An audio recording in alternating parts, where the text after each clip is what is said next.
Kalau masalah balik sebelah kiri, itu memang tidak ada lafaz khusus melarang balik ke sebelah kiri. Tetapi ulama mengatakan minimal dia bertolak belakang dengan anjuran untuk balik sisi kanan. Ini harus dihafal di luar kepala ini teman-teman sekalian. Kalau terkaget, baik itu kagetnya mau bangun, atau kaget saja lalu masih ngantuk mau lanjutin tidur. Pokoknya kaget, celah kaget itu gunakan baca ini. Ini luar biasa doanya. Dan dihafal. Bismillahirrahmanirrahim. Assalamualaikum warahmatullahi wabarakatuh. Alhamdulillah. Selalu lisan kita memuji Sang Pencipta Allah dalam setiap keadaan kita. Kaya ataupun miskin, tua ataupun muda, sehat ataupun sakit. Selalu seorang muslim mengatakan Alhamdulillah ala kulli hal. Segala puji bagi Allah dalam setiap keadaan. Karena dia tahu sekali dan harus menyadari kalau kalimat ini, Alhamdulillah adalah kalimat penghubung secara langsung dengan Sang Pencipta Allah. Dan Sang Pencipta Allah memberikan istilah dengan kalimat syukur.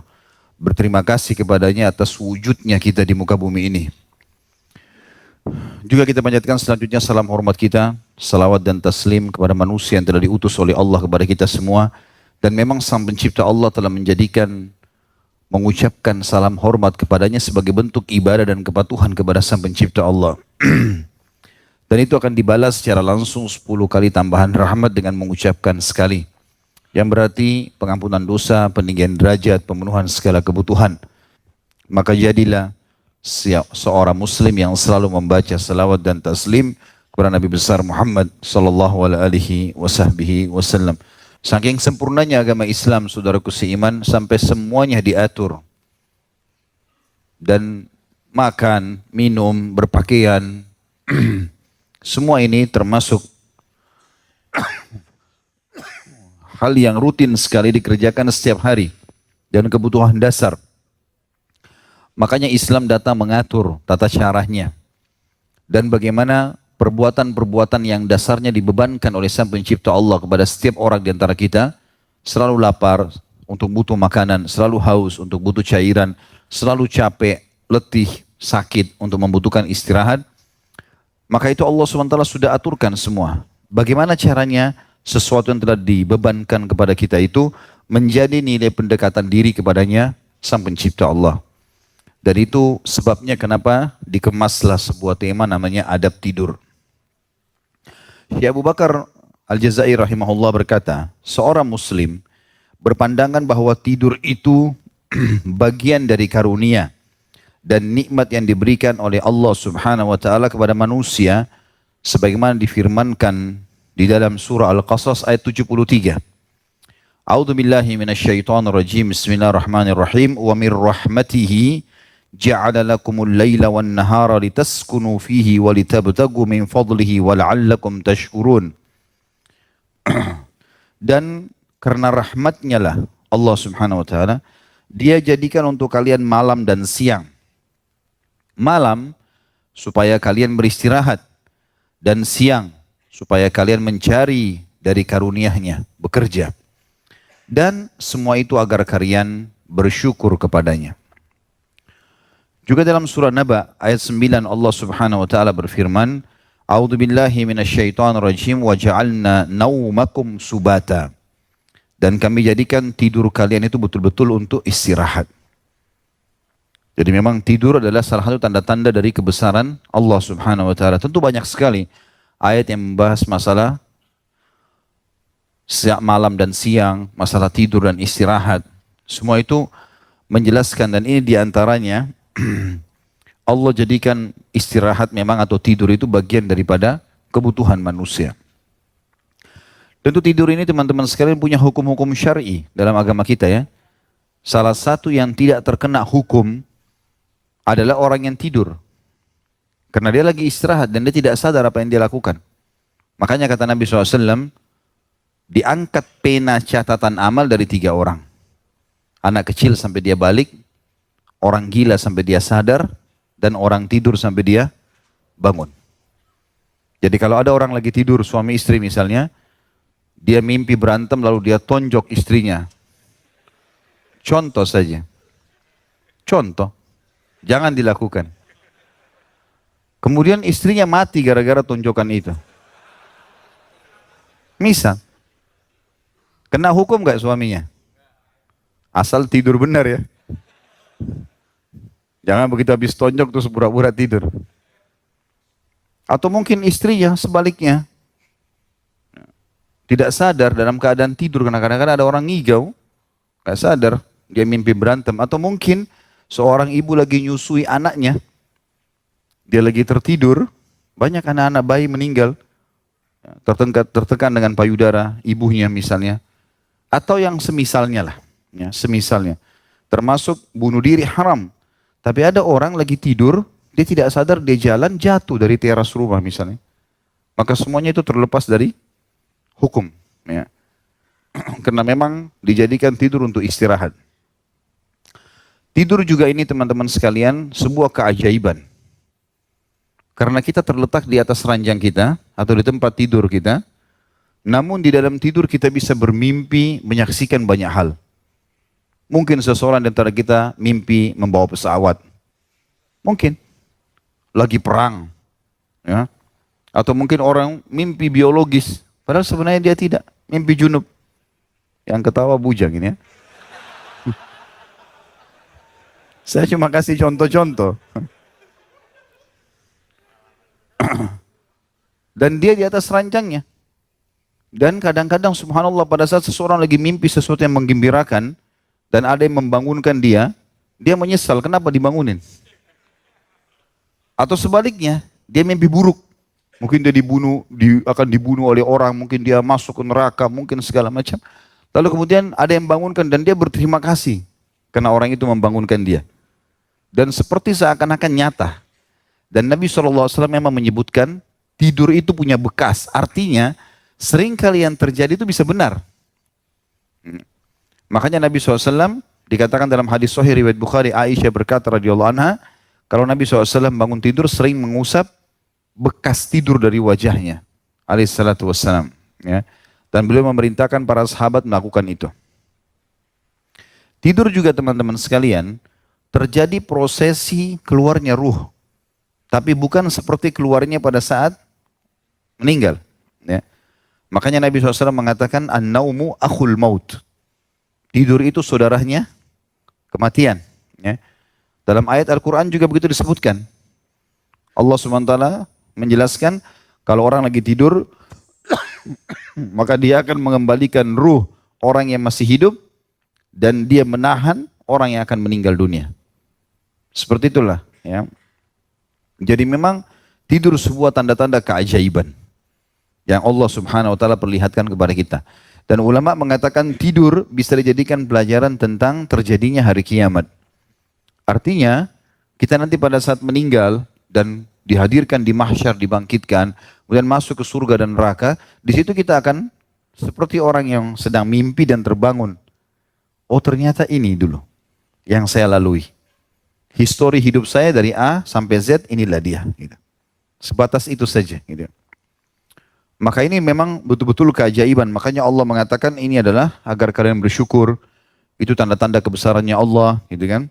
Semua ini adalah hal yang perlu dijadikan ibrah dan pelajaran bagi setiap muslim.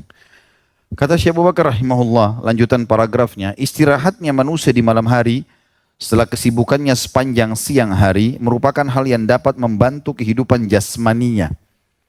Jadi istirahat di malam hari begini itu adalah sebuah ibadah dan justru kesehatan. Saya pernah duduk dengan seorang dokter senior, beliau sudah meninggal rahimahullah berapa bulan yang lalu, umurnya sudah 80 sekian. Rupanya dia sering ngikutin ceramah kita di YouTube, kemudian ngobrol, hadir di pengajian saya terus ngobrol.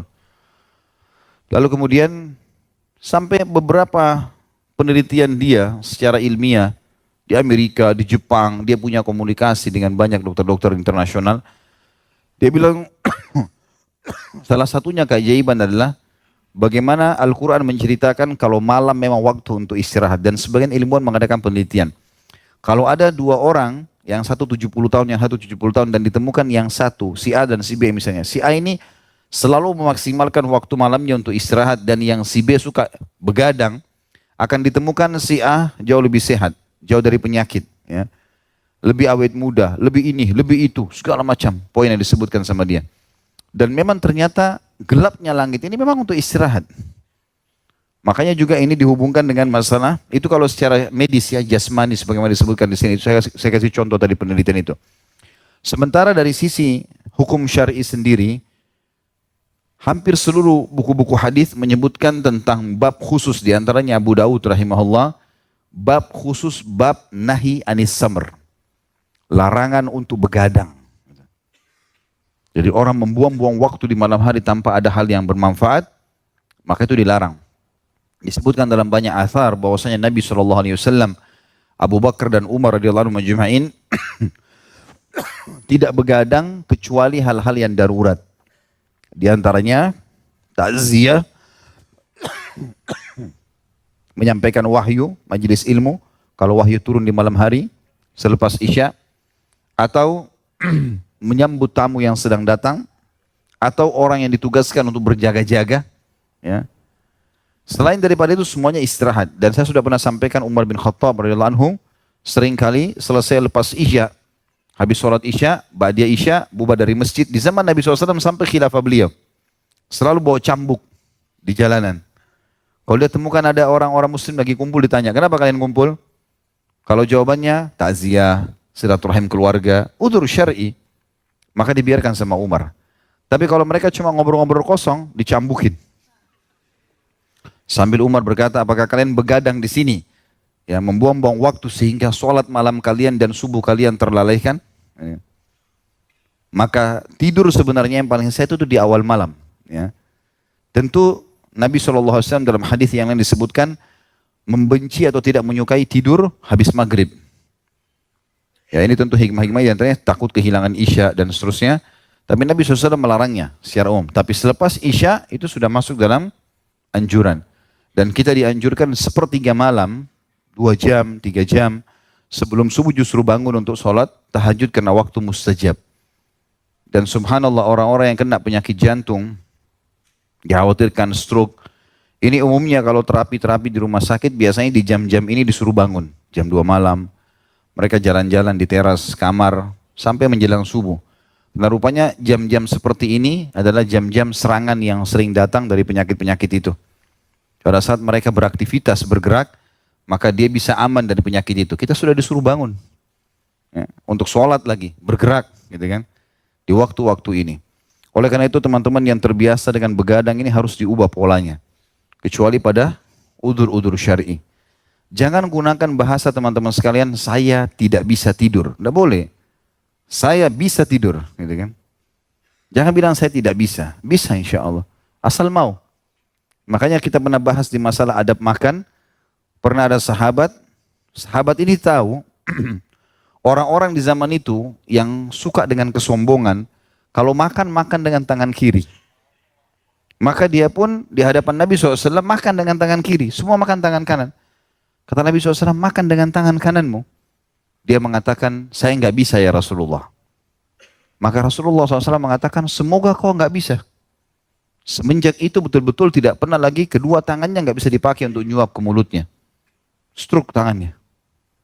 Beda kalau orang memang dasarnya tangannya putus, ada masalah, diperban, nggak bisa, mungkin. Kalau enggak boleh. Gitu kan? Berarti sebenarnya kita bisa teman-teman sekalian, bukan tidak bisa. Yang penting gunakan kalimat-kalimat positif untuk mengatakan bisa. Saya bisa insya Allah.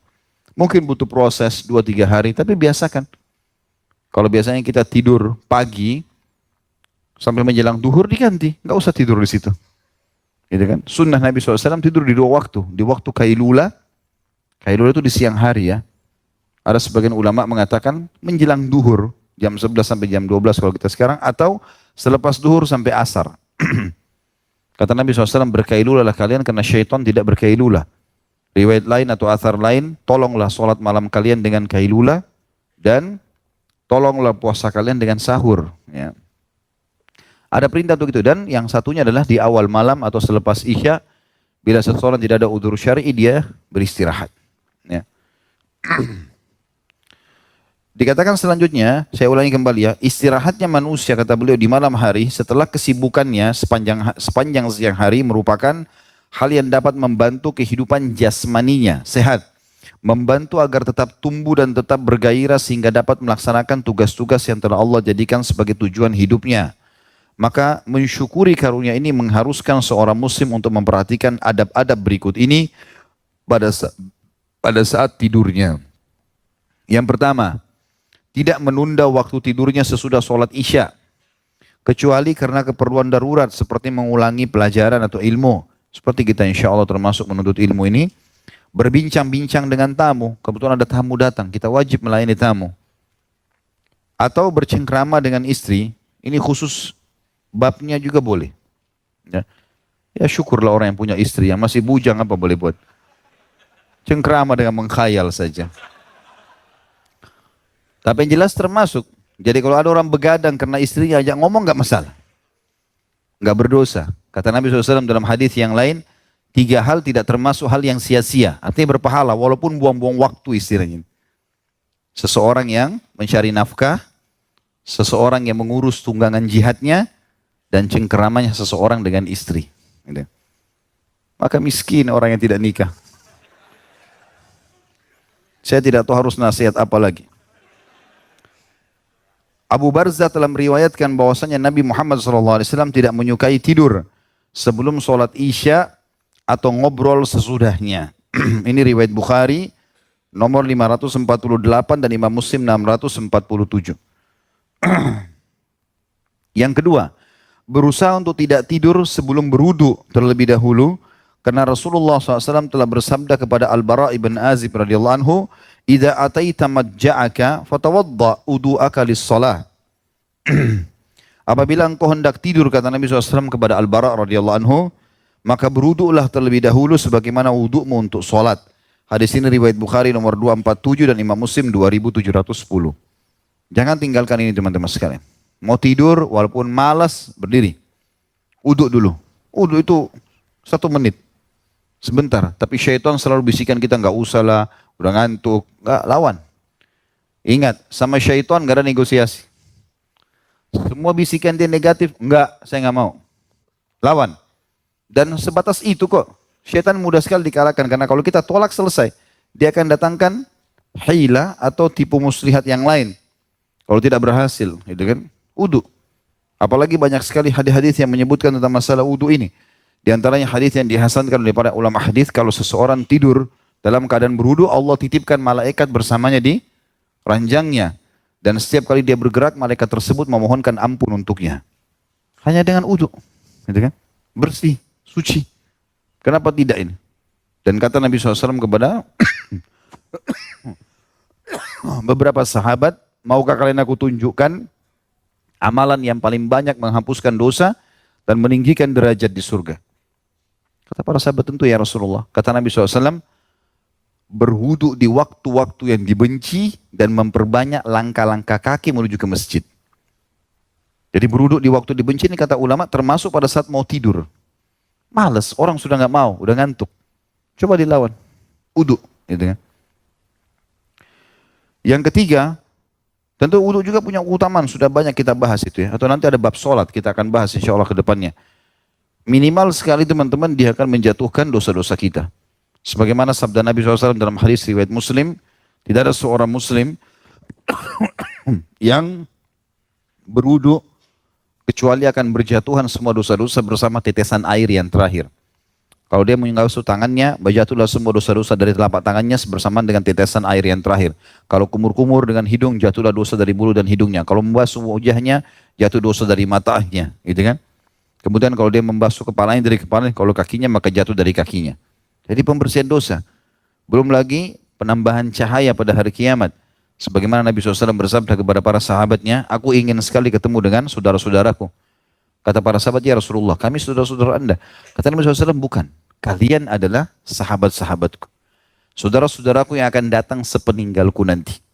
Kata para sahabat, ya Rasulullah, bagaimana anda mengenal mereka? Sementara ketemunya nanti di mahsyar. Kita akan ketemu dengan Nabi SAW di mahsyar. Sekarang nggak mungkin. Kata Nabi SAW, akan keluar dari tempat mohon maaf, akan keluar dari tempat-tempat wudhu mereka cahaya yang terang. Bukankah seseorang kalau memiliki kuda-kuda Kemudian ada di antara kuda-kuda tersebut yang keempat kakinya berbulu putih. Bisa dibedakan dengan kuda-kuda yang lain? Kata para sahabat tentu. Kata Nabi SAW, begitulah mereka akan kelihatan hari kiamat bercahaya dari tempat-tempat wudhunya. Jadi banyak keutamaan. Yang ketiga, hendaknya tidur dimulai dengan miring sebelah kanan badan dan berbantalkan tangan kanannya di pipinya. Tidak mengapa kalau kemudian berbalik ke sebelah kiri badan. Kalau sudah terlanjur tidur nggak ada masalah. Yang penting dimulai dengan sisi kanan. Sebab Rasulullah SAW pernah bersabda kepada Al-Bara' ibn Azib radhiyallahu anhu, "Idza ataita madja'aka fatawadda' wudu'aka lis-shalah, thumma taji' ala shikkikal ayman." Apabila engkau akan tidur, hendaknya berwuduk sebagaimana wudukmu untuk sholat. Lalu berbalinglah pada sisi lambung kanan tubuhmu. Hadis ini riwayat Bukhari nomor 247 dan Imam Muslim 2710. Juga dalam hadis yang lain, "Idza awaita ila firashika wa anta tahirun fatawassad yaminak." Apabila engkau beranjak hendak tidur, hai Bara, sedangkan engkau dalam keadaan suci dari hadas, maksudnya berwudu, maka berbantalkanlah dengan tangan kananmu. Hadis ini riwayat Abu Daud nomor 5047. Tentu ini juga sudah pernah saya ceritakan dan saya ingatkan kembali seorang anak muda di Amerika yang muslim, salah satu pengurus masjid, dia pernah pergi berobat di salah satu dokter spesialis penyakit dalam, kebetulan beragama Nasrani. Karena dia dapat nomor antri yang terakhir, si anak muda muslim ini pengurus masjid tertidur di kursi. Dan rupanya dia tidur dengan pola ini. Dia balik sisi kanan, kemudian dia letakkan telapak tangannya di bawah kanan, pipi kanannya. Rupanya dipanggil-panggil nomornya, dia nggak, karena tidur dia nggak sadar. Sampai dokternya menutup tempat praktek, dilihat masih ada pasiennya. Lalu dokter ini heran melihat cara tidurnya anak muda ini. Diperhatikan baik-baik. Tidak dibiarkan bangun. Terus saya dokter itu memperhatikan baik-baik, kemudian dia tunggu. Sampai orang itu bangun. Waktu si muslim ini bangun, kata dokter itu, "Kau pasien saya?" Dia bilang, "Iya." "Sebelum kau konsultasi, saya mau tanya, kamu ini belajar dari mana cara tidur ini?" Kata si muslim itu dengan santainya, "Ini ajaran agama kami." Kata dokter tersebut, "Kau yakin belum pernah kau baca dari buku manapun?" Dia bilang, "Belum. Saya cuma tahunya ada hadis Nabi kami menyuruh kami tidur di sisi kanan." Maka kata dokter Nasrani tersebut memberikan kesaksian, "Ketahuilah, saya baru mengikuti seminar tentang tidur sehat dan ternyata penelitian internasional membuktikan ini adalah cara tidur tersehat. Makanya saya heran kenapa kau sudah tahu, sementara itu belum disebarluaskan." Gitu. Dia tidak tahu kalau sudah 1400 tahun yang lalu. Hanya antum saya nggak mau praktekin nih. Tidurnya macam-macam, tengkurap lah, balik kiri lah. Ya. Jazakallah khair. Gitu Marwan ini hilang terus di bawah. Sini ente duduk. Banyak orang begitu jadi panitia, pura-pura sibuk padahal tidak dengar taklim. Tidak boleh. Itu peringatan, mana nggak ghibah di depan kan? Bagus nggak dikasih perhatian khusus gitu? Ya semuanya berharap. Salaman dulu. Yang keempat, jangan tidur dengan badan tengkurap di malam ataupun siang hari. Karena diriwayatkan bahwasanya Rasulullah SAW bersabda, "Innaha dij'atun ahlin nar." Sesungguhnya berbaring dengan tengkurap adalah berbaringnya penghuni neraka. Hadis ini riwayat Ibnu Majah nomor 3724. Ya. Tentu beda di sini teman-teman sekalian kalau orang dalam keadaan berobat ya. Jadi dia harus berobat, ada luka di belakang, harus diperiksa oleh dokter, dia harus tengkurap, itu lain. Yang dimaksud adalah tidur dalam kondisi santai, dia butuh istirahat, ini nggak boleh sama sekali. Ya. Termasuk anak-anak diingatkan kalau yang punya anak-anak kecil, karena ini biasanya syaitan subhanallah sudah menggoda anak kecil kita dengan sering tengkurap atau makan tangan kiri. Saya perhatikan beberapa anak yang Allah karuniakan kepada saya selalu begitu subhanallah. Jadi walaupun kita kasih makanan dengan tangan kanan, nanti dipindahin ke tangan kiri. Jadi kita harus awasin terus. Ya, karena syaitan sudah membiasakan, nanti hanya muncullah istilah kidal. Kalau dalam Islam nggak ada kidal-kidalan. Karena otak kiri lebih dominan lah, otak kanan dominan. Nggak ada, syariat mengatakan tidak ada tangan kiri. Dipakainya hanya untuk sesuatu yang memang membersihkan diri, cebok dan seterusnya. Begitu dalam hadis. dan tangan kanan digunakan untuk kegiatan yang mulia. Sudah begitu ya, perintah agama kita. Juga dalam hadis yang lain atau riwayat lain kata Nabi SAW, innaha dij'atun la yuhibbuhallah. Sesungguhnya berbaring dengan tengkurap itu merupakan cara berbaring yang tidak disukai oleh Allah. Hadis ini riwayat Tirmidzi nomor 2768. Ya. Jadi ini jelas sekali tidak boleh tengkurap. Ya. Kalau masalah balik sebelah kiri, itu memang tidak ada lafaz khusus melarang balik ke sebelah kiri.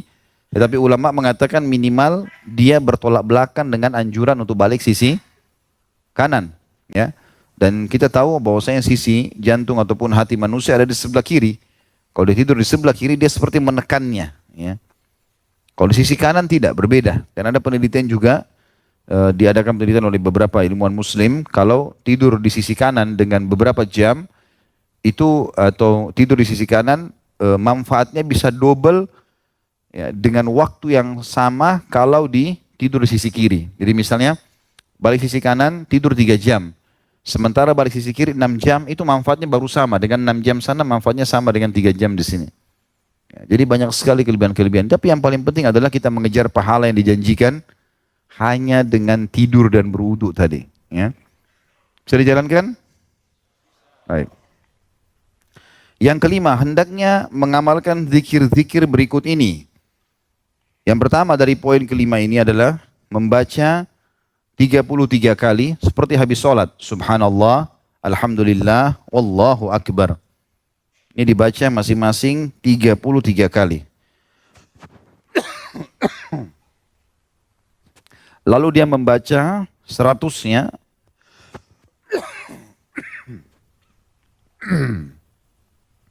Dia menggenapkan 100-nya dan membaca la ilaha illallah wahdahu la syarikalah, lahul mulku wa lahul hamdu wa huwa ala kulli syai'in qadir. Berdasarkan sabda Rasulullah SAW kepada Ali dan Fatimah radhiyallahu anhum ajma'in, ketika mereka berdua meminta kepada beliau seorang pembantu untuk membantu mereka di rumah. Jadi riwayatnya cukup panjang tentunya, di mana Fatimah datang ke rumah Nabi SAW dan memperlihatkan telapak tangan beliau yang suci, mengatakan, ya Rasulullah, ya, lihatlah telapak tanganku, bagaimana aku mengurus rumah. Jadi karena biasa nyapu, apalah bersihin rumah sendirian semuanya, sehingga akhirnya tangannya jadi keras ya, dan luka. Maka aku mengetahui Anda memiliki beberapa orang sahaya, karuniakanlah, berikanlah kepada kami 1 atau 2 yang membantu. Maka Nabi SAW waktu itu belum menanggapi. Dalam riwayat yang sahih dikatakan pada saat Ali dan Fatimah radhiyallahu anhum mau tidur di malam hari di musim dingin, kata Ali, tiba-tiba kami mendengarkan seseorang mengetuk pintu, dan pada saat kami membuka ternyata dia adalah Rasulullah SAW, yang beliau naik di ranjang kami dan masih terasa dinginnya telapak kaki beliau. Lalu beliau bersabda, inilah kata Nabi SAW, ala adullukuma ala khairin mimma sa'altuma. Idza akhadtuma majja'akuma fasabbiha 33 wahmada 33 wa kabbira 34 fahuwa khairun lakuma min khadim. Maukah kalian aku tunjukkan kepada yang lebih baik daripada yang kalian minta, yaitu apabila kalian telah berbaring di tempat tidur kalian, bertasbihlah kepada Allah 33, bertahmidlah 33, dan bertakbirlah 34. Itu lebih baik daripada kalian, bagi kalian daripada seorang pembantu. Ini riwayat Imam Muslim nomor 2727. Riwayat ini menyebutkan 33, ada riwayat 34, riwayat yang lain menyebutkan 33. Mirip dengan lafaz setelah sholat. Jadi ada lafaz yang menyebutkan, siapa yang membaca Subhanallah 33, Alhamdulillah 33, Allah Akbar 33 setelah sholat, dan menggenapkan 100 dengan la ilaha illallah wahdahu la syarikalah, lahul mulku wa lahul hamdu wa huwa ala kulli syai'in qadir, maka diampuni dosanya walaupun sebanyak buih di lautan. Ada riwayat lain yang menyebutkan, dan bertasbihlah subhanallah 33, bertahmid alhamdulillah 33, dan bertakbirlah 34. Jadi dua-duanya sama. Dalam riwayat ba'da sholah ada 33 dan 34, khusus takbirnya 34, dalam mau tidur juga begitu. Dua-duanya bisa diamalkan. Di sini sabda Nabi SAW, lebih baik bagi kalian daripada pembantu. Ulama mengatakan, secara zahir hadis ini menggambarkan kepada kita tentang manfaat membaca zikir ini. Ya, di antaranya bisa menghilangkan letih, bisa membangkitkan semangat ya dalam membaca ini. Jadi teman-teman yang lagi capek, lagi letih, kena kerja, cari nafkah, apa sajalah, lagi malas, baca ini 33 masing-masing. Ini makna daripada lebih baik daripada pembantu, artinya bisa memberikan semangat kalian bekerja tanpa kalian butuh pembantu. Dan ini bukan berarti dilarang pakai pembantu ya. Nabi SAW sedang menyampaikan wahyu kepada mereka berdua, Ali dan Fatimah radhiyallahu anhum ajma'in. Tapi di rumah Nabi SAW ada pembantu, bahkan di setiap istri-istri beliau ada pembantu. Setiap istri ada satu pembantu ya, yang membantu mereka. Aisyah, Ummu Salamah, Saudah, semuanya memiliki pembantu masing-masing. Dan itu banyak riwayat yang menjelaskan. Di antaranya riwayat Ummu Salamah, hadis Bukhari. Beliau mengatakan pernah satu kali Rasulullah SAW sedang ada di rumahku. Kemudian beliau pun memegang siwak lalu memanggil-manggil pembantuku. Gitu. Kemudian pembantu tersebut tidak muncul. Aku pun mendatangi kamarnya, ternyata aku temukan pembantu tersebut sedang memainkan kerikil. Lalu aku mengatakan, apakah kamu sibuk dengan kerikilmu sementara Rasulullah SAW memanggilmu?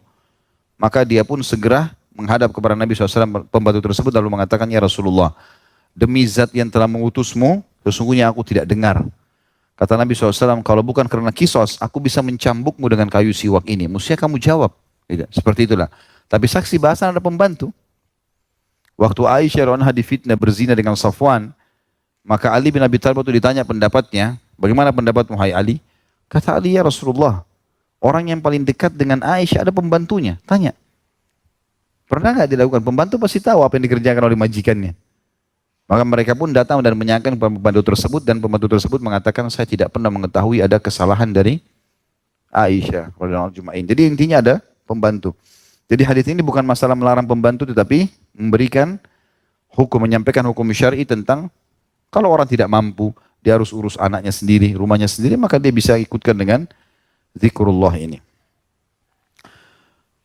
Yang kedua, dari poin kelima ini, zikir-zikir yang dibaca adalah hendaklah membaca surah Al-Fatihah dan awal surah Al-Baqarah hingga firman-Nya ayat 1 sampai ayat 5 ya. A'udzubillahi minasyaitonirrajim faulaika humul muflihun. Dari alif lam mim dzalikal kitabul la raiba fihi sampai wa ulaika humul muflihun. Juga ayat kursi dan penutup surah Al-Baqarah. Lillahi ma fis samawati wa ma fil ardh sampai akhir. Yaitu mulai dari ayat 284 sampai 286. Karena ada anjuran dari Rasulullah SAW mengenai hal itu. Hadis ini diriwayatkan tentu oleh Imam Bukhari nomor 3275 dan 5040. Tentu ini banyak sekali ya. Ya, sabda Nabi SAW berhubungan dengan masalah ini. Seperti misalnya hadis yang mengatakan, siapa yang membaca ayat kursi pada saat akan tidur, maka dia tidak akan bisa diganggu oleh syaitan. Riwayat lain, dia tidak akan bisa diganggu oleh para penyihir. Ya. Jadi memang ada hadis-hadis yang menyebutkan masalah itu, termasuk juga sama dengan 5 ayat pertama Al-Baqarah. Karena ini kan semua di Al-Baqarah ya. 5 ayat pertama Al-Baqarah, ayat kursi juga di tengah-tengah Al-Baqarah. Kemudian akhir Al-Baqarah juga dibaca. Dan ini juga termasuk melindungi semua dari gangguan-gangguan syaitan. Yang ketiga di poin kelima, hendaknya doa terakhir yang dibaca saat akan tidur adalah doa yang diajarkan Rasulullah SAW. Bismika Allahumma wada'tu jambi wa bismika arfa'u. Allahumma in amsakta nafsi fakfir laha wa in arsaltaha fahfadha bima tahfadhu bihi as-salihina min ibadik.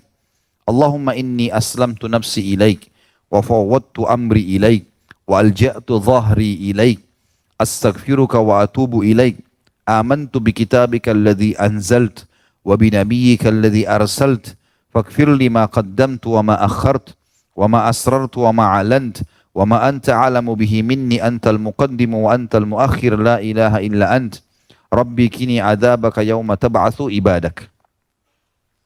Itu diriwayatkan oleh Imam Abu Dawud ya, nomor 5045 dan juga sanadnya sahih atau disahihkan oleh Abu Dawud, dan juga ada yang merawikan yang lain-lain yang artinya dengan menyebut namamu ya Allah aku letakkan punggungku ini dan dengan menyebut namamu pula aku mengangkatnya. Ya Allah, jika engkau mengambil jiwaku ini maka ampunilah dia. Dan jika engkau melepaskannya maka peliharalah ia sebagaimana pemeliharaanmu kepada hamba-hambamu yang soleh. Ya. Sampai sini tentu ini riwayat Imam Bukhari ya. Sampai sini adalah riwayat Imam Bukhari.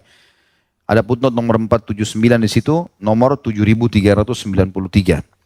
Lanjutannya, ya Allah sungguhnya aku serahkan jiwaku kepadamu dan aku pasrahkan urusanku kepadamu. Aku sandarkan punggungku kepadamu dan aku memohon ampunanmu dan bertobat kepadamu. Aku beriman kepada kitab Al-Quran yang telah engkau turunkan dan kepada Nabi Muhammad SAW yang telah engkau utus. Ya, sampai sini diriwayatkan Imam Bukhari nomor 247. Kemudian lanjutannya, maka ampunilah bagiku dosa-dosaku yang telah lalu dan yang akan datang. Dosa-dosa yang aku lakukan secara sembunyi dan yang terang-terangan. Dan dosa-dosaku yang engkau lebih mengetahuinya. Engkau lah yang maha mendahulukan dan engkau lah yang maha mengakhirkan. Tidak ada Tuhan yang berhak disembah melainkan engkau. Ya Rabbku, lindungilah aku dari azabmu pada hari engkau membangkitkan hamba-hambamu. Ini termasuk doa sebenarnya gabungan 3 riwayat ya. Bagi yang belum hafal di foto saja tentunya. Umumnya orang kalau mau tidur masih pegang handphone segala macam bisa dibaca. Ya gitu. Sekarang kan ada orang menjadikan handphone sebagai pasangannya juga. Ya. Susah, tidak bisa hidup kecuali dengan dia. Gitu. Baik, yang keempat di poin kelima ini, jika terbangun di tengah-tengah tidurnya hendaklah membaca. Ini harus dihafal di luar kepala ini teman-teman sekalian. Kalau terkaget, baik itu kagetnya mau bangun atau kaget saja lalu masih ngantuk mau lanjutin tidur. Pokoknya kaget itu gunakan baca ini. Ini luar biasa doanya dan dihafal.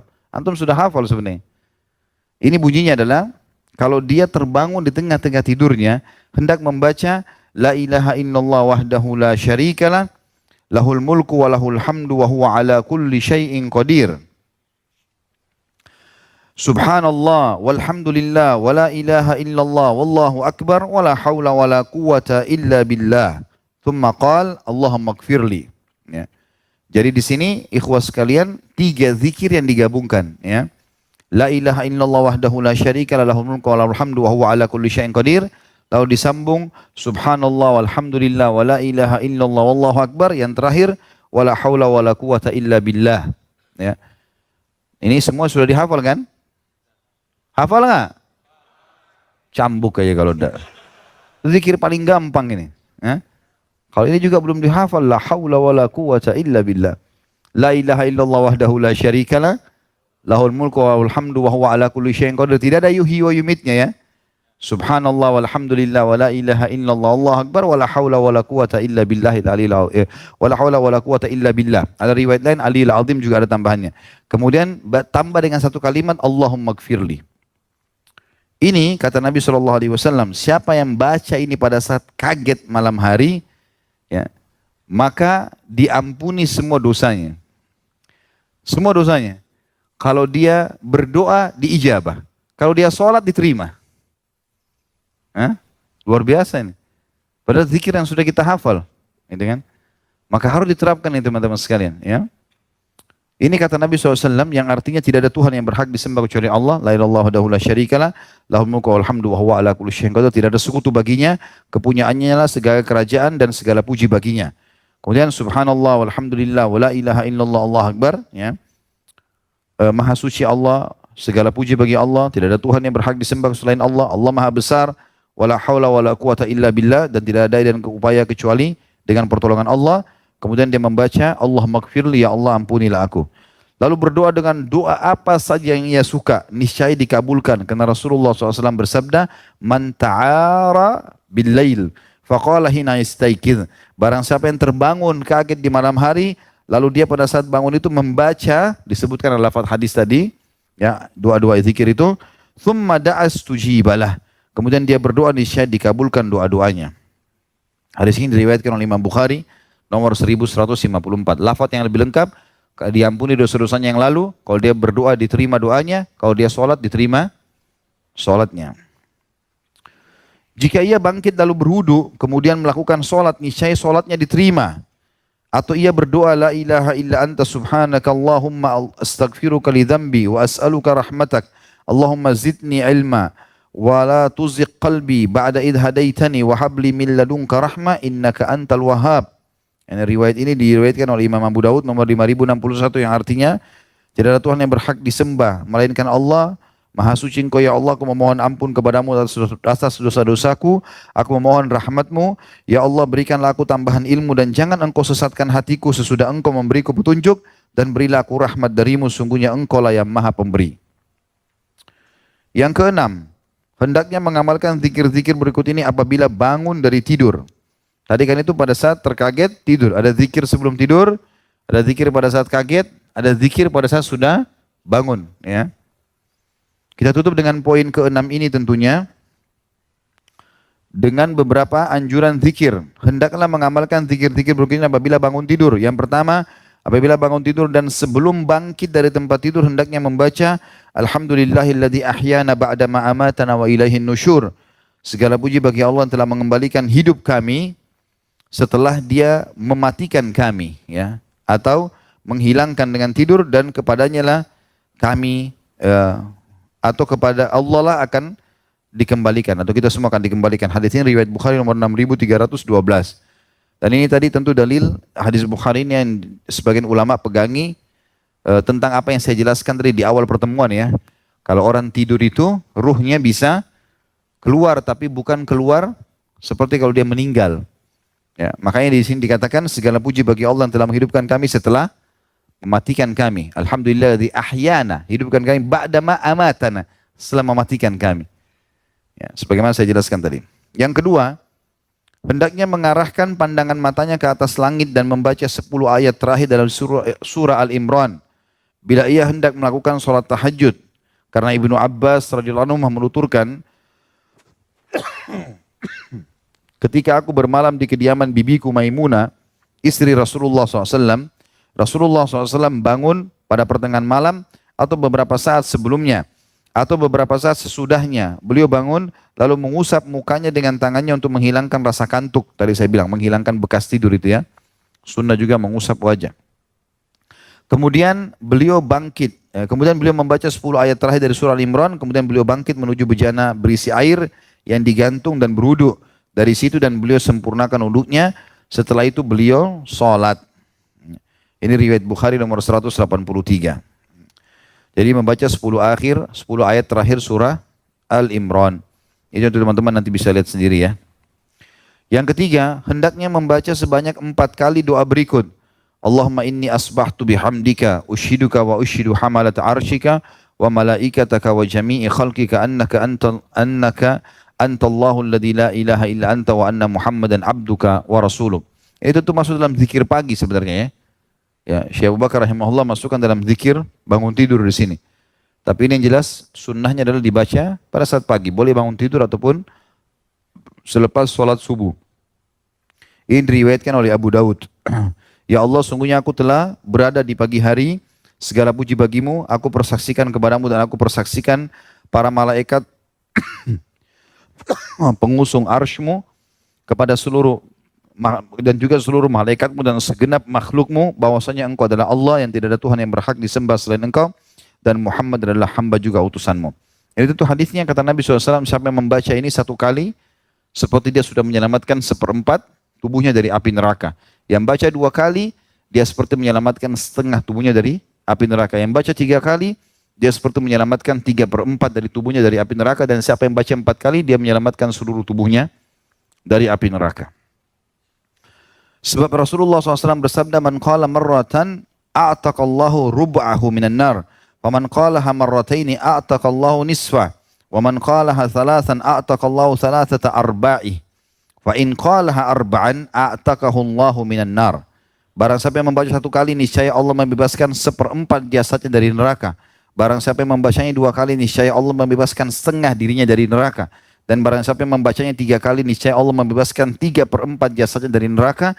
Dan jika ia membaca 4 kali, niscaya Allah membebaskan seluruh tubuhnya dari api neraka.